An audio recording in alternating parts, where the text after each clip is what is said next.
Hello and welcome to Molo Molo African Tech Stories. I am Dr. Paulin Kantwe, and together we will be discovering the amazing stories of African champions and innovators that are shaping the future of the African continent.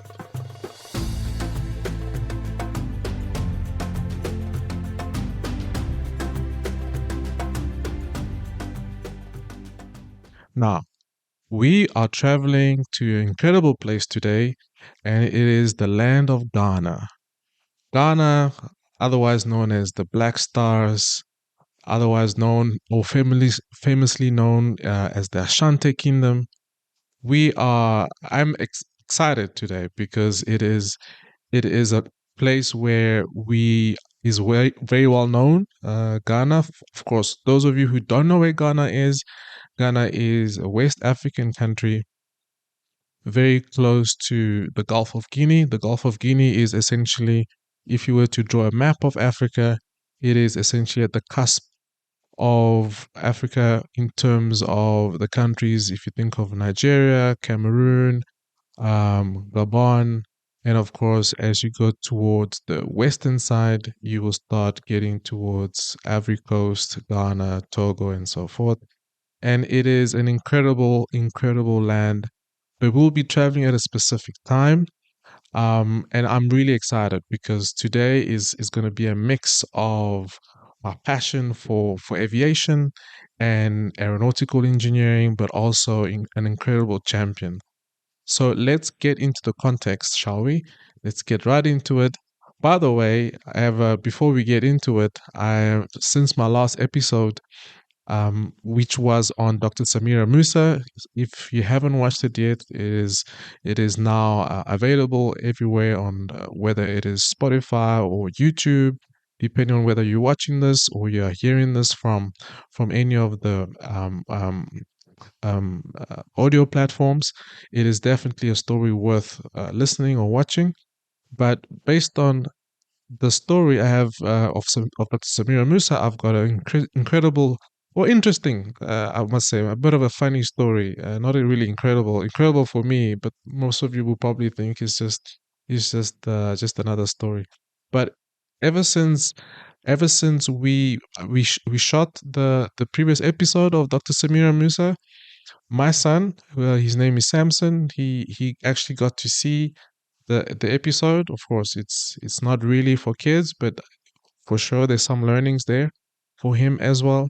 And there was one thing that he mentioned that he actually said I must keep doing, which is try and look presentable and try and look smart for YouTube. So I am I am trying my best to allude to the wishes of an 8-year-old by keeping up a certain appearance. But in any case, I just thought I should share it with you that, we are definitely having 8-year-olds giving us direction on how this podcast should look like. Having said that, we are in the land of Ghana, and I'm going to read the context of exactly where we're going to be in terms of year or time and what is the backdrop for our African champion.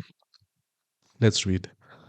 In the decade leading up to the 1979 coup d'etat in Ghana, the country faced economic challenges and political instability under the leadership of Ignatius Kutu Acheampong. Living conditions were affected by economic mismanagement, corruption, and a decline in key sectors. Acheampong's populist policies aimed at nationalization and economic self-sufficiency led to inefficiencies, inflation, and hardship to many citizens. Following the coup in 1979, Flight Lieutenant Jerry Rawlings assumed power, marking a period of significant change. Rawlings pursued economic reforms, anti-corruption measures, and social programs. The living conditions initially saw improvements as Rawlings sought to address the economic issues inherited by the previous regime. However, the era was also marked with periods of political repression.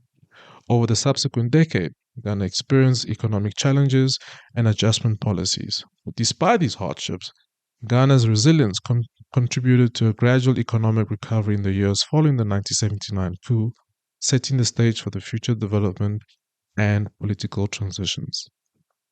So it was an interesting time. Now, most of you who are watching this might not necessarily know why, but in terms of the coup d'etat in 1979, but fundamentally, Ghana was going through a transition period where they, I think, just under 2 decades ago, they had achieved independence, probably slightly more, to be fair, and of course there was transition.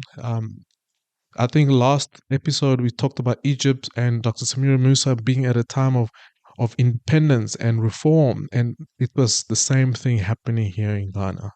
But more importantly, or should I say specifically, Jerry Rawlings, who is our next champion, became president after the failings, or at least the misfortunes from the previous president, and sought to bring political change. Now, you may think, we are not really talking about politics here, but let me read the biography of Jerry Rawlings and you'll understand how this fits an African tech story. Jerry John Rawlings, born June 22nd, I was born in June 22nd, 1947, in Accra, Ghana, was a pivotal figure in the nation's history. Initially an Air Force officer, Rawlings rose to prominence through the 1979 coup, overthrowing the government of Ignatius Kutu Achepo. Initially serving as the head of Provisional National Defense Council, Rawlings later transitions Ghana towards multi-party democracy. In his early years, Jerry Rawlings pursued mastering flight jet aircrafts, driven by a deep commitment to national defense and a desire to contribute actively to the country's military capabilities, aiming to enhance Ghana's sovereignty and security. His motivation was rooted in a sense of duty and a vision for a strong, self-reliant nation capable of defending its interests. In March 1968, he was posted at Takoradi in Ghana's western region to continue his studies. He graduated in January 1969 and was commissioned as a pilot officer, eventually winning the coveted Speedbird Trophy as the best cadet in flying the Sukhoi 7 ground attack supersonic jet aircraft, as he was skilled in aerobatics. Now, we are not talking about Jerry Rawlings, the president. We are not talking about Jerry Rawlings, the activist. We are not even talking about Jerry Rawlings, the father. Potentially, we will get into that. But we are talking about Jerry Rawlings, the tech champion in aviation as a fighter jet pilot. Now, most of you might not even realize this. In actual fact, the history books tell us that for sure he had a lot more decades as a president than he had as a military fighter pilot. But unfortunately, history also doesn't tell us what it took him to get to the position where he had such amazing reforms that potentially got from the training as a fighter jet pilot. And that is the backdrop. We are focusing today on Jerry Rawlings and his amazing history and just context of someone who was an activist, but way before that, he was an incredible pilot.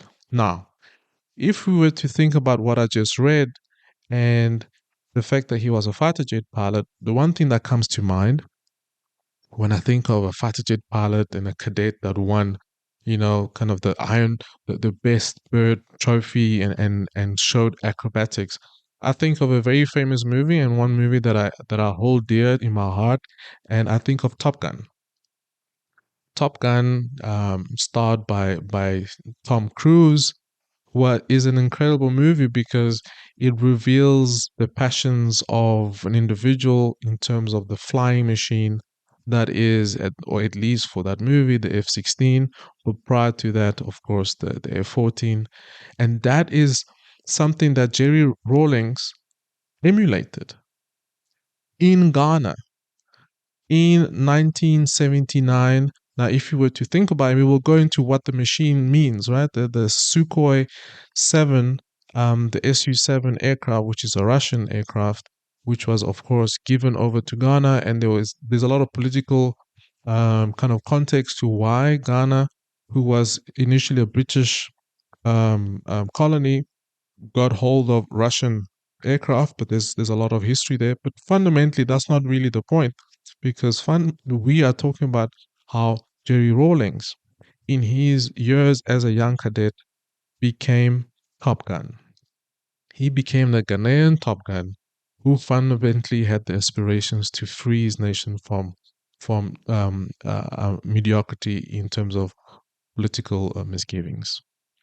Now, of course, let's just take a step back, right? Because we know that the fighter aircraft in general, irrespective of who built it, whether it is Boeing or Raytheon or Northrop Grumman or whoever it is, or Mirage, we know, that's all. We know that a fighter aircraft is an incredible piece of engineering to master. And that is something that we should reflect on. Because let me give you some facts on the Sukhoi 7 aircraft. The Sukhoi 7 was manufactured roughly around, I think its first or last concept was made in 1955. It was predominantly a ground attack jet aircraft. What does that mean? Ground attack basically means it's not necessarily a dogfighting aircraft, so it's not highly maneuverable, but is an aircraft that has potentially long range and also is able to carry a lot of weapons, that is able to do what? It is able to essentially launch a ground attack. So fundamentally, there is some level of characteristics that such an aircraft needs to have in order to fulfill that mission. Now, like I said, the Sukhoi 7 was manufactured by a Russian by the Russians, and fundamentally its first flight was in 1955. This aircraft in 1970s was already able to achieve Mach 2. Mach 2 basically means it's able to be able to fly twice the speed of sound, which, if you put it into context, it is roughly twice as fast, if not 2.5 times as fast as when you fly your commercial airplane from, I guess, from maybe, in the context of what we're talking about, from South Africa to Accra. And that fundamentally is showing us the speed at which this aircraft was able to achieve. Now, this aircraft also was able to have, like I mentioned before, because it's a ground attack aircraft, it was able to achieve a range of up to 1,200 kilometers, which is a huge amount of range, mainly because it's supposed to take armaments from a really far away, and of course go into the front lines and fundamentally disrupt the opponent's armory. Now, this aircraft also had a really cool feature. It already was one of the first aircrafts. Now we have almost most fighter jet aircraft are able to have their wings move. The Sukhoi 7 was one of the first aircraft that introduced a swept wing design. A swept wing design meaning that when an aircraft is trying to land, fundamentally its wings are actually retracted slightly forward. So it just gives you a sense of more of a commercial plane, like a commercial airline that we all take. It's got its wings almost straight. But a swept wing design allows you to move the wings further back, almost like when you are trying to go down a ski slope, or when you're trying to go faster as you're riding your bicycle. You arch in and you create your body really small, and a swept wing design allows you to do exactly that. That's an incredible piece of technology in the early 70s that Jerry Rawlings had to master.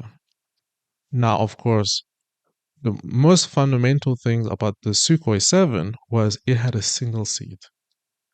What does that mean? It means that when you get up in the air, this incredible beast of armament, of long range, of incredible altitude, right? It flies even higher than what we fly commercially, but also incredible speed.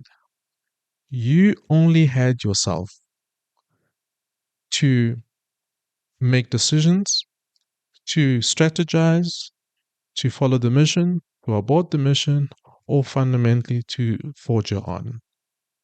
And that is a context that we all need to take into account and just keep that in mind. That was the training that Jerry Rawlings perfected. Now, if you were to really think about this, now I have a deep love for aerospace, as you know. I think I introduced myself hopefully quite clearly the very first podcast. If you haven't watched it, the first podcast, please do so. It's all about kind of giving you a bit of a story regarding resilience and aligning yourself with your values with work, and of course introducing who I am in a nutshell. But for sure, Jerry Rawlings, in his first years of military service, had a passion. He had a passion for the aircrafts. He had a passion for flying. He had a passion for speed. Now I'm not a junkie for speed for sure. I don't even have a pilot license, so I wouldn't say that I even know what that means. What I do know though is through the work that we've been doing in what I mentioned in UAV for Africa, and we try and design and conceptualize different types of drones using some interns, undergraduates that we upskill. There is an inherent passion for flying that doesn't really leave you. It actually gets amplified, mainly because as you get to know more the intricacies of what it takes to fly, you get to understand how beautiful it is when you do fly, especially when you do fly something that either you've made or you deeply understand, or something that you work really hard to make work. And I do believe that is one thing that J.D. Rawlings really had. He had an incredible passion for flying. Now, that is something that we need to always remember, that we've got to figure out what is our passion.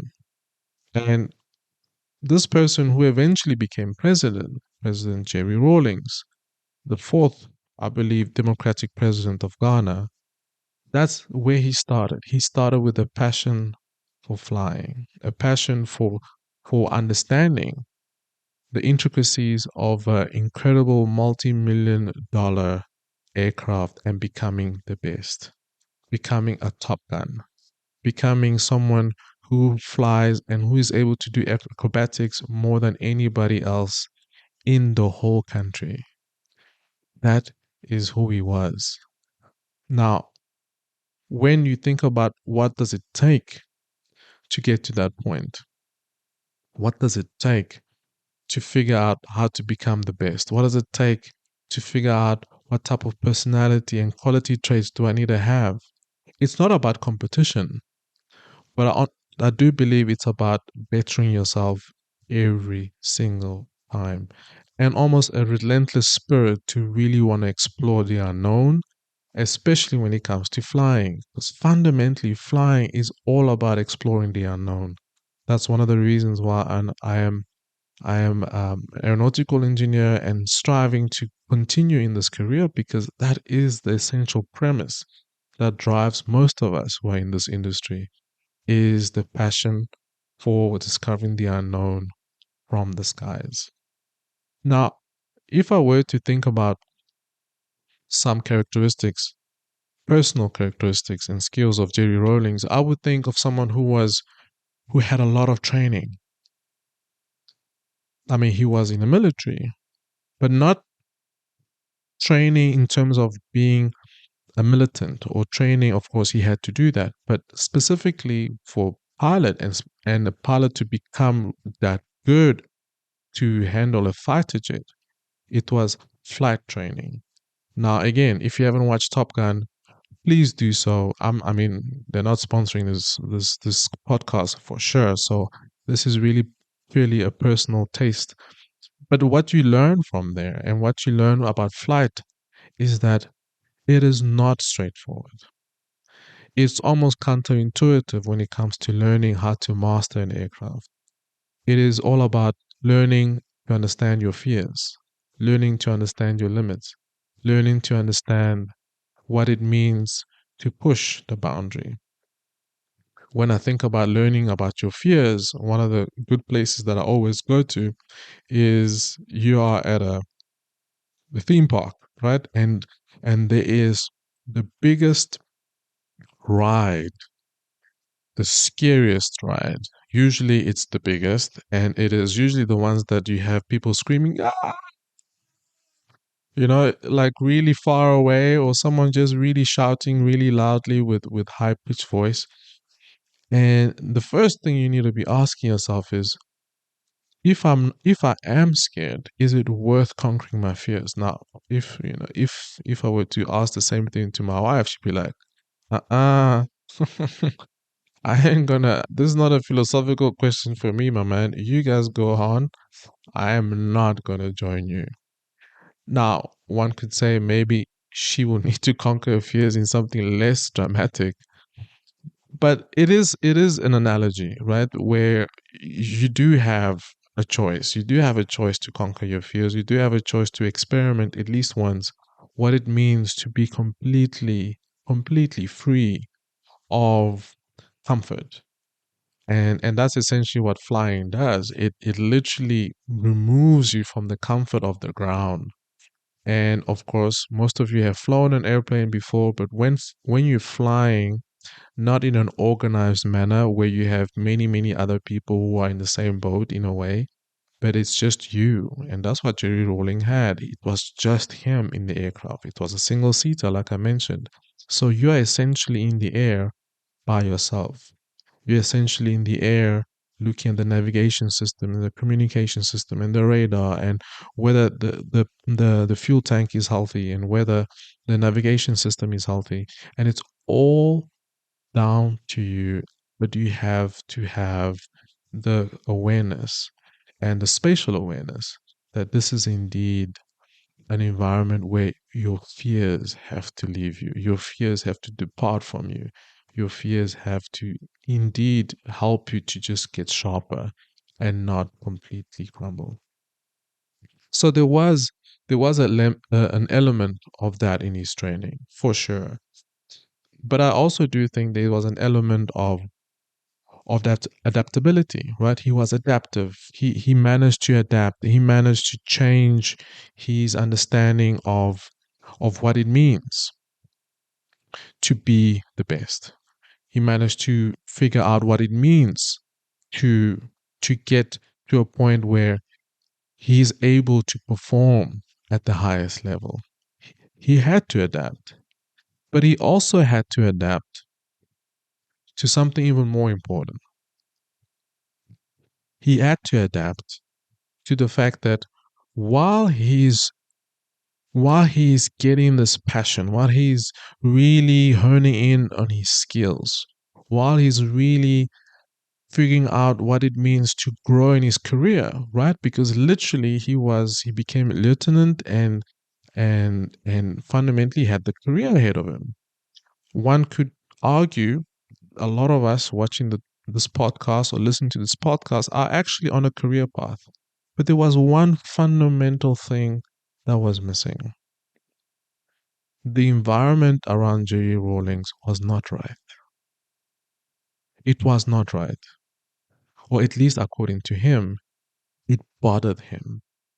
It bothered him that his country was not going in the right direction and potentially affected his day to day work, or affected his regiment, or affected his entire squadron, where fundamentally budget cuts came or inefficiencies in the army were permanent there, and it's something that fundamentally had to be done, but yet he didn't allow and just turn the blind eye.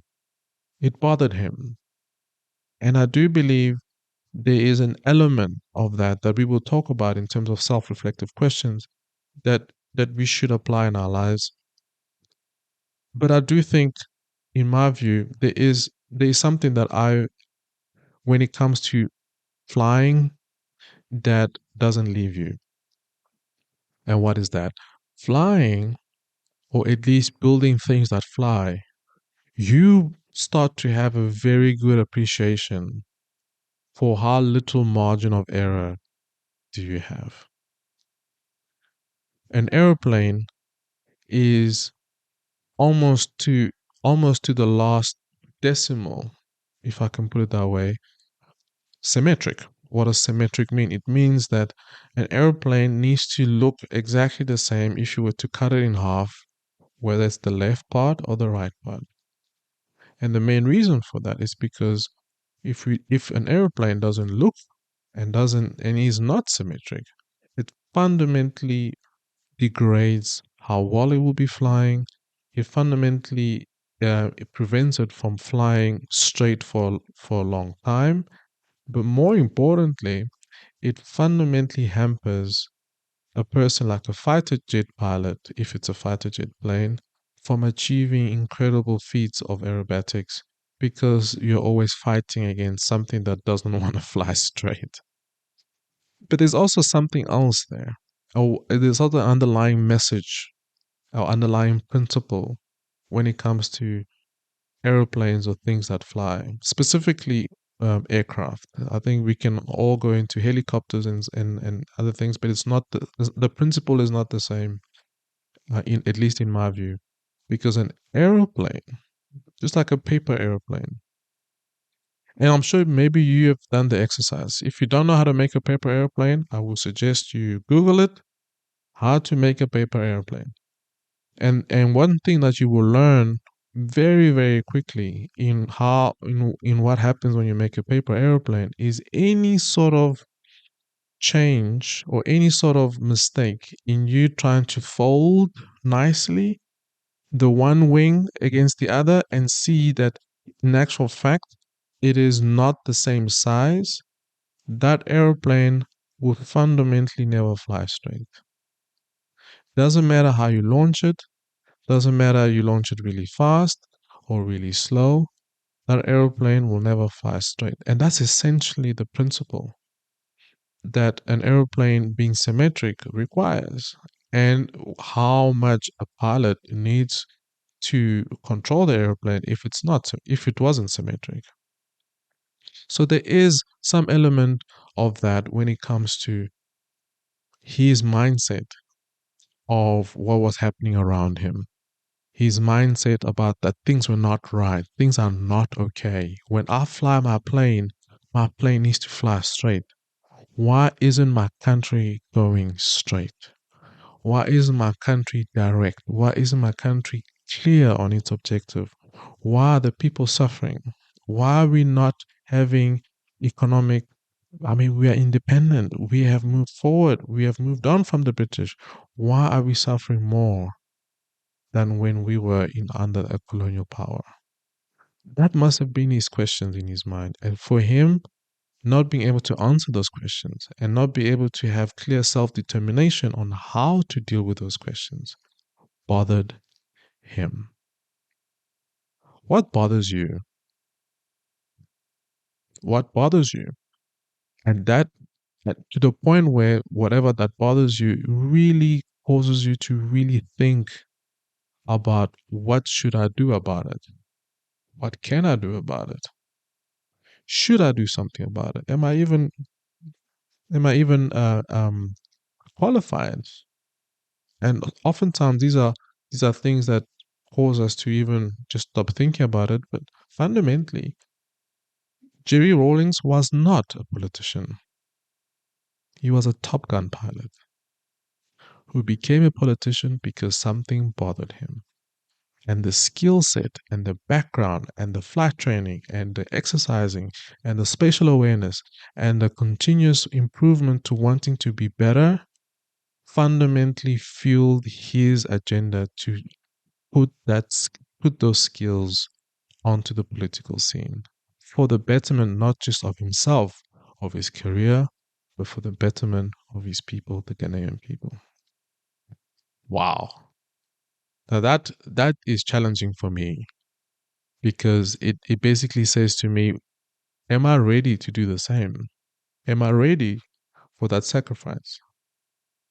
Because fundamentally, there's no different skills that potentially a Jerry Rawlings had in his career throughout becoming better and better in his career that would have hampered him from making that shift and that decision to really go into a political scene for the betterment of his people, not himself, for of his people. So it is something that I thought I should bring up, and it's an amazing story, right? When you think about, most people think about, well, a president is a president. There isn't so much, and I guess he'll be better known for his mishaps or his achievement as a president. But there is a backstory. And I do believe that backstory fueled his relentless nature, fueled his military stand on anti-corruption. He fueled his willingness to ensure that things are done properly and according to the book in most cases, as the history showed us. But I think it also fueled his desire to want to see things change, to want to see things really grow and become better than what they were before. And that is essentially a legacy that he leaves with us today that we should all inspire to be. So I thought we should tackle potentially some questions that if he was in front of me today, I would be asking him.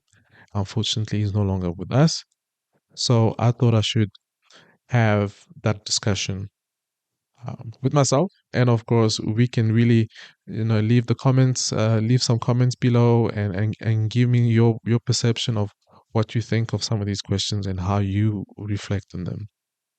One of the first questions that I think when we talk about J.U. Rawlings and his story and the context is, how do I improve my self-discipline? How do I improve being more self-disciplined? What does that mean? What is self-discipline? Let's start there. What does that even mean? Now, I can tell you what, in my view, what self-discipline isn't. Self-discipline, I've heard a lot of people talk about, and I've watched some videos that talk about self-discipline is self-love. Self-discipline is the ability to love yourself, the ability to have a mental picture of the person who you want to be. And it is, in my view, all these, in my view, and don't judge me, but that's just how I see it. And I guess also from a Christian background, that doesn't resonate at all. Mainly because I mentioned my very first podcast, I mentioned if you want to be resilient, it doesn't come from within. Neither does self-discipline, or at least the definition what we think self-discipline is. Now that's the first one. There is we gotta kill some myths about what self-discipline is. Second, self-discipline is something you inherently have. It's just that you don't realize that it is self-discipline.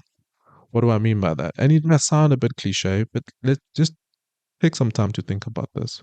Self-discipline is all around you that you are acting subconsciously. There is a self-discipline that your body acts in terms of breathing. You are breathing every single day, in and out. Your body is forcing you, whether you're tired, whether you're angry, whether you're thirsty, whether you are running, or whether you are swimming. Your body consistently tells you, breathe. Breathe in, breathe out. Breathe in, breathe out. Do you know what that is? That is your body being self-disciplined about breathing. Now, it may sound really, really stupid, but that's what it is. It is a consistent in and out activity, repetitive over and over again, but for a survival, for your body to stay alive as you breathe in air and breathe it out. Now, let's take another example, and you can see where I'm going with this. Your body is fundamentally, inherently self disciplined when it comes to eating. And you can even see it whenever you're sick. Your body, at some point, whenever you're sick, potentially depending on the sickness, would consistently try and feed itself, irrespective of how you feel. You would, your stomach will somehow digest, and of course, depending on the food and depending on the illness, and of course, there's a lot of variance in what I'm saying. But fundamentally, there is a self discipline in you eating. Now, this is not even subconscious anymore. It's you making the effort to say, my body is hungry, or the other way around, my body is full, I will stop eating. And of course, don't get me wrong, there are exceptions, and this is another topic on its own regarding, how much food you're eating and the self-control that comes with eating too much and so forth. But fundamentally, it's the other way around when it comes to hunger. Hunger is an inherent self-discipline that you go through on a daily basis ever since you were born, where you will cry for food because you want to be self disciplined in staying alive. And that is very, very important because why do I say this? We shouldn't be misguided that you don't have self discipline, so you must look for it. You and I are inherently in different areas, always, if not masters of self control or self discipline. And why is that important? Why is that important in improving your self discipline? Because for you to improve your self discipline, you need to recognize areas where you already are disciplined. And you may be thinking, but I feel like there aren't any areas where I am disciplined. I feel like I'm messing up in every area. No. If you were to really think about it, just like I said, if you were to break it down to basic needs level, those basic needs are met because you have self discipline. Those basic needs every single day, you being alive, are met because you have self discipline. Now, the question for improving self discipline in areas where you feel like you are lacking self discipline is you understanding why, in the areas that you have self discipline, you keep doing it almost subconsciously, if not already subconsciously. That is the question. Why are some areas of our lives, like us eating, us breathing, a self discipline in action that is fundamentally subconscious? I.e., you not really think about it, but you do it because it's survival mode. It basically saying to you, your body's saying to you, if I don't do it, I don't survive.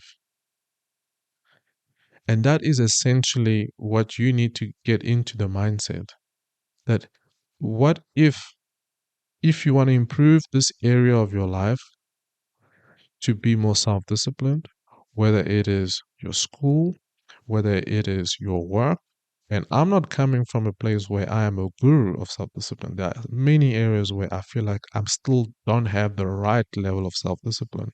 But I also know that there are areas where I've mastered consciously to be self-disciplined. Is because you are, in my view, you are coming from a place of desperation. You're coming from a place of, you've had enough. I will not survive if this doesn't change. Cannot live with myself if this doesn't change. I cannot be me if this doesn't change.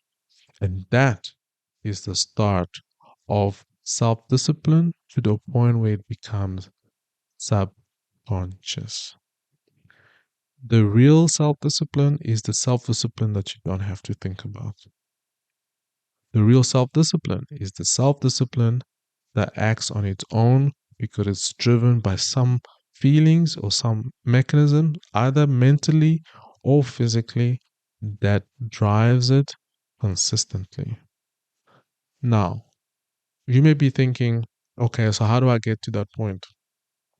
I will have maybe a few kind of stages if I were to think about it. There was, and I'll take a story from my past, there was a point in time whereby I I wasn't a good student, and I mentioned that in the first episode. And how did I get to a point where, and that's basically maybe some of you had that question. How did I get to a point where not only, I mean, I failed my second year. I was an utter failure. That is, in a way, I wouldn't say I have a regret for, but I also know that wasn't my best moment. And the question, how did I transition from that picture, this guy failing, a failure, not knowing where to go, to someone who today managed to achieve part-time a PhD while traveling the world and being in different countries and trying to and raising a family and being married for the past 13, 14 years. Happily married, I must say. How, what type of this, how did I get to that point where my self-discipline is is to a certain level where I'm able to achieve those things? Now, it's not really without bragging, but I think it's quite important, the argument of how do you get there, how do you improve there. One of the fundamental things I had to realize for myself is I absolutely, absolutely hated the fact of feeling like a failure. Even till today, when I think about it, when I think of the time where I got my test back and it showed an F and I was shattered. And I remember crying at times and I'm thinking, what is going on? This is not me. This is not who I am. I am not a failure.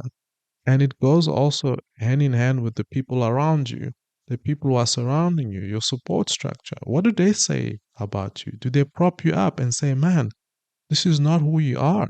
You are not a failure. You've got to do better. So I was privileged enough to have a family, a loving family, a mother, a father, my sister Rita, who fundamentally pushed and helped me to self-identify, to say, dude, you're not a failure. Wake up. You're not a failure. Wake up. And so the the strong feeling of not feeling that way fueled a survival mode of getting better. And of course, it starts step by step. Of course, it starts with you understanding what you need to do, what are the small wins you need to have, rinse and repeat, get small wins into bigger wins into biggest wins, and fundamentally get all of that ranked up in your subconscious to the point where it becomes just part of you. Now, there are compromises to get into that point. For example, there hasn't, I don't remember, because I had to do all these things in parallel. I had to study, I had to work, I had to, obviously church. I'm a disciple, trying to figure out different things. There's a compromise, and the compromise is some things have to go. But I was okay with that because the sense of desperation was big enough to let go of certain things that I thought I needed to do. For example, me consistently going out and spending money in restaurant had to go. Why? Because now I use my money to learn, I use my money to study, I use my money to do X, Y, and Z, to take care of family and so forth. And fundamentally, I didn't have any budget left for extramurals of those kinds.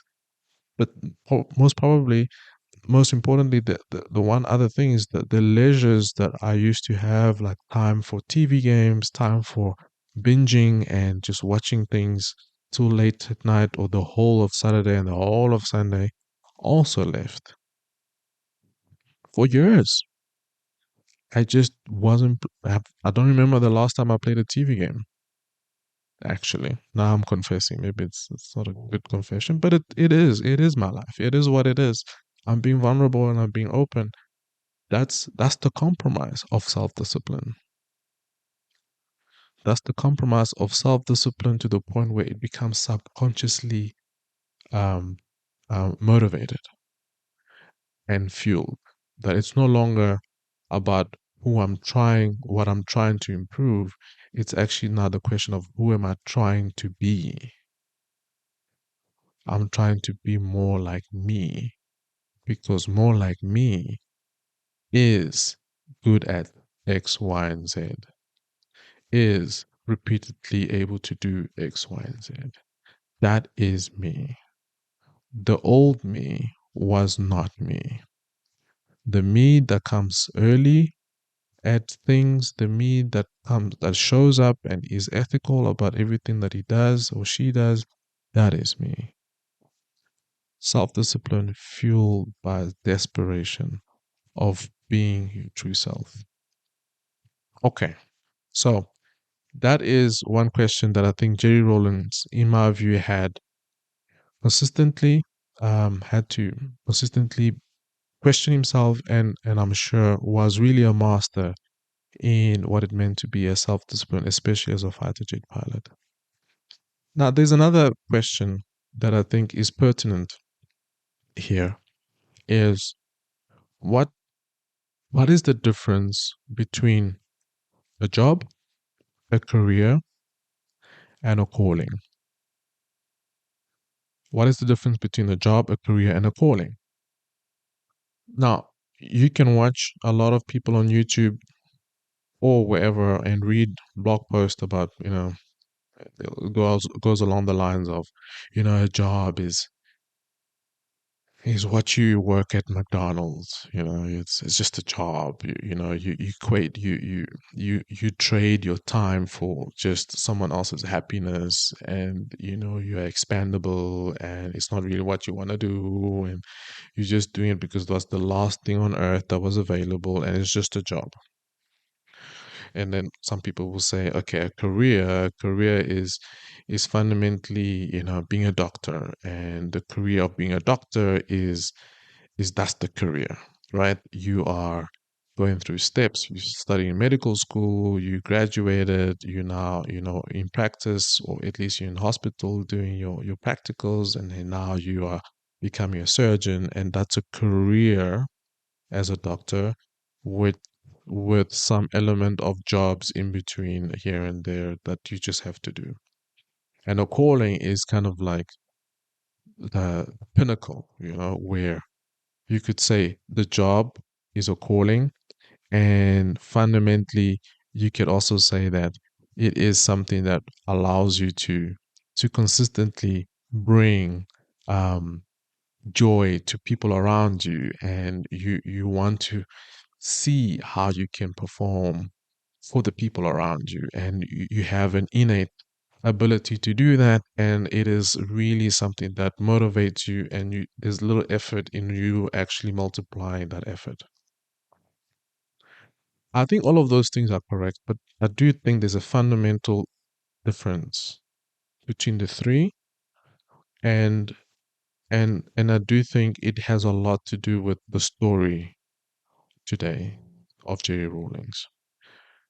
And I'll put it very simply, and this is my interpretation of, and why is it important to kind of distinguish? Because we do struggle with it, right? Most of us do struggle with, is my current job just a job? Am I really in the right career? You know, am I even called to do this? What am I called to do? And a lot of us who are working and trying to, or the studies or are studying and are trying to figure out where you want to work, you will struggle with this question at some point in time. So I'm gonna try and make it as as simple, at least for me, and try and share my thoughts. The difference between a job, a career, and a calling is is how do you feel about the energy you spend? How do you feel about the energy you spend most of the time? Because fundamentally, a career, within a career, there's a job. And within the career, you probably chose that career because there was something that called you, that you identified, that allowed you to have the right self discipline to pass and to learn and to internalize this very vision of yourself in this career. So fundamentally, the job, career, and calling are all intertwined into one. There isn't a distinction. For me, it's not about self fulfillment. In actual fact, it's the opposite. It's the understanding that you have to figure out the energy that you spend. How do you feel about it? How does it resonate with you? Does it really make sense to you? So, in actual fact, what am I saying? I'm saying there shouldn't be a job versus career or a job versus calling or a calling versus career. The discussion should actually be more about on a daily basis. If you were not being paid to spend this energy that you're spending on, do you go to bed feeling like you've added value to someone else? Do you add value? Because I can bet you that even the person who works at a McDonald's or a KFC in South Africa or a Nando's or wherever the case may be has moments where he feels like the employee of the month and he feels like he is adding value and he feels like he actually could become manager and could become district manager and own one or two or three or four McDonald's and feel like maybe this is his calling, maybe this is what God has decided for him or her to do, and not necessarily fundamentally think that it's a job. And these are moments, and that's why for me it's intertwined. It's all about managing your energy, managing what you feel is right, not only for you, but more specifically and more importantly, how does that energy impact others? The activity that you're doing, does it have an impact on others? Now, we can have a debate on this. I'm really excited to hear what you think about this, but this is kind of a concept I'm playing with when it comes to these different terminologies because it's all about energy and how do you feel about it? At least for me, how do I feel about being an engineer and working to make aircraft? I am ecstatic about it. Is it hard? You bet you. It does sometimes feel like I'm working for the wrong company. You bet you. So it's quite important for most of us to have an intrinsic understanding of the differences because it is quite important. Now, like I said, for me, it is intertwined. Having a job within a career, but also a career with elements of being called to do certain things within that career that is not only an impact for yourself, but an impact for people. So the real question should actually be, how do I leverage more of the very things that impacts people, the very things that is intrinsic to me as something that I enjoy doing, but also something that other people can benefit from? How do I leverage it? How do I maximize it? How do I, within the context that I'm in, within the job that supposedly is so mundane that I'm in, how do I maximize my personality trait for the benefit of myself, but also for the people around me or my co-workers? That is something that Jerry Rawlings did incredibly well, where he turned the very skills of a fighter pilot, he turns the very skills of a motivator, of someone who's concerned about the state of his country, and he turned it into a calling within, in my view, a career of an effective strategist, an effective leader, an effective super achiever when it comes to being a fighter pilot turned into a revolutionary president. Now, that is the story of Jerry Rawlings. That is, in a sense, what we can learn from him, what we can apply in our own lives, how we can be better, how can we ask the right questions, how can we be excited about the calling being within our career as we perform different jobs as we go along. How can we maximize? How can we expose? How can we levitate? How can we amplify the very calling that not only serves ourselves, but more importantly, actually is amplified as you impact other people? And that is the Molo Molo philosophy. The Molo Molo philosophy is, how do I slowly change? How do I slowly grow? How do I slowly build character that fundamentally turns my mindset of thinking that I have just a job, but realizing that my job is helping me to amplify my calling? That is something that I take from this. I take away from J.D. Rowling someone who wasn't scared to face the truth about his country, about himself, about the things that he has to change. He wasn't scared to face the fact that he could turn the very career that he loved, but just, the fighter jets and the military and the prestige that comes with being a pilot, into going to the dungeons of villages, the dungeons of political landscape, of being insecure about, having to now deal with all these people who desire and yearn for change and for freedom, to use the very skills that he learned for the better of his people. He was an incredible aviator. He had an incredible understanding of aeronautics. He had an incredible understanding of flight performance, of communication, of navigation, of radar.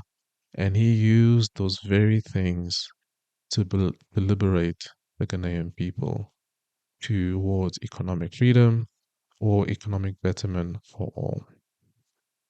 Now that is a story worth telling, and that is Molo Molo. Thank you for watching.